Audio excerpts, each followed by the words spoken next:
Hello hi जय जगन्नाथ नमस्कार। दिन स्टार्ट होता मैगी खाइबार। मैगी खाई सारा पर मुझे समस्त चा बनौली और से गोटे कप मु भी पीली। जेहेतु मुझे कॉलेज जाइनी तो ये मुझे बनई संतुला।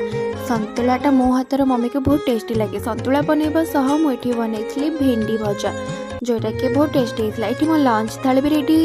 भात डाली पनीर आलू तरकारी संतुला भेंडी भजा काकुड़ी सलाड ताको खाई पर फैन देह खराब होता सजाड़ा अंकल आसते सजाड़ सारापर ये मु बाहर जाइली काली पूजा मेला बुलाया। फास्ट माँ पाखे पहुँचिकी माँ को दर्शन कर सारापर माँ पाखे गोटे दीप लगे दी। माँ पाखे गोटे दीप लगे सारापर ये मुझे देखिली यज्ञ होता। यज्ञ मैंने संकल्प नहीं से एमती बुलूले। देन स्टल को आसते स्टल हठात नजर पड़ी चूड़ी स्टल से घर को आसिकी खाई राति रुटी संतुला मिठा चला। आज वीडियो भल लगी लाइक सब्सक्राइब करें भूल। देखा नेक्स्ट वीडियो रोज जय जगन्नाथ।